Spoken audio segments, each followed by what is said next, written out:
الحمدللہ رب العالمین۔ السلام علیکم ورحمۃ اللہ وبرکاتہ۔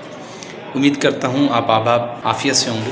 چند ایک چیزیں اور آپ کی خدمت میں پیش کر رہا ہوں۔ مہنگائی بڑھ رہی ہے، سیلری نہیں بڑھ رہی، تو اس میں سب سے پہلے گھر کا جو پرنسپل ہے، گھر کا جو چلانے والا ہے، اس کی ذمہ داری بنتی ہے کہ گھر کے تمام افراد کو لے کر بیٹھے اور ان کے ساتھ ایک میٹنگ کرے تاکہ تمام احباب کو گھر کے حالات کی سنگینی کا اندازہ ہو اور وہ آپ کے ساتھ پراپرلی کوپریٹ کر سکیں کہ وہ معاملات جنہیں ہم عمومی طور پر بچت تصور ہی نہیں کرتے، حالانکہ وہ چھوٹی چھوٹی چیزیں بھی بہت زیادہ جو ہے وہ ہمارے لیے مددگار ثابت ہوتی ہیں۔ اس میں سے ایک چیز ہے کہ چائے کے کپ یہ چھوٹے ہونے چاہیے۔ اگر آپ میں سے کبھی کسی نے انڈیا کا وزٹ کیا ہو تو وہاں دیکھیے گا، ہوٹل ہوں یا گھر ہوں، وہ وہاں پر چائے کے کپ بڑے چھوٹے چھوٹے سے رکھتے ہیں۔ یہ ایک بچت کا بڑا خوبصورت انداز ہے۔ کچھ طبیعتیں ایسی ہوتی ہیں جو چائے پینے کی بہت زیادہ عادی ہوتی ہیں، تو آپ کوشش یہ کیجیے کہ چائے کے کپ چھوٹے کیجیے۔ اور ایک بات، بائک کا استعمال اس طریقے سے کیجیے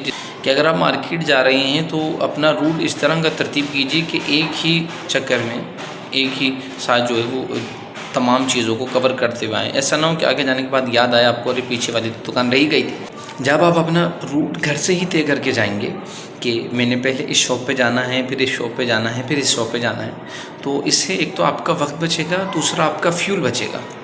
تو یہ گھر سے ہی آپ اپنا ٹائم ٹیبل اور شیڈیول طے کر کے نکلیے۔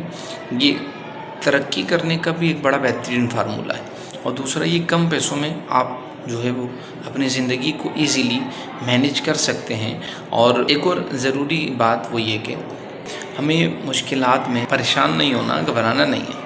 ایسا نہیں ہے مہنگائی کسی ایک پرسن کے لیے، سب کے لیے ہے، اور بہت سارے لوگ جو ہیں وہ غربت کی لکیر سے نیچے بھی زندگی گزار رہے ہیں۔ یاد رکھیے گا، ہر مشکل حالات میں آپ نے اپنے رب سے مدد لازمی مانگنی ہے، حرام سے بچنا ہے، سوال سے بچنا ہے۔ ہاتھ پھیلانے کی نوبت جب آ جاتی ہے تو یہ ایک ایسا معاملہ ہوتا ہے کہ زندگی پہ بندہ پریشان رہتا ہے۔ تو آپ نے سب سے پہلے کوشش یہ کرنی ہے کہ ان تمام چیزوں کو مینیج کیجیے تاکہ آپ کو کسی کے آگے ہاتھ پھیلانا نہ پڑے، اور حالات کی سنگینی سے اپنی مسز کو، اپنے فیملی ممبرز کو اچھی طرح آگاہ کیجیے تاکہ سب مل کر آپ کو سپورٹ کریں۔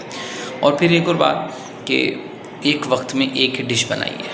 باہر کے کھانوں کو ختم کیجیے، وہ صحت کے لیے بھی خطرناک ہیں اور جیب پر بھی بڑے بھاری ہیں۔ وہ آؤٹنگ ختم کر دیجیے، بلا وجہ کے سیر و تفریح ختم کر دیجیے، بلا مقصد کے لیے باہر جانا کم کر دیجیے۔ دوستوں کے ساتھ جا رہے ہیں، فیملی کو لے کے جا رہے ہیں، اسے ختم کیجیے اگر آپ کسی کے آگے ہاتھ پھیلانا نہیں چاہتے اور اپنی کم سیلری میں ہی مینیج کرنا چاہتے ہیں۔ جب آپ ان چیزوں کو ترتیب دیں گے تو آپ دیکھیں گے آٹومیٹکلی آپ کے معاملات بہتر ہوتے جا رہے ہیں۔ تو آج کے لیے اتنا ہی، بس میں اپنے لیے بھی اور آپ کے لیے بھی دعا گو ہوں کہ اللہ ان مشکل حالات میں ہم سب کا حامی و ناصر۔ السلام علیکم ورحمۃ اللہ۔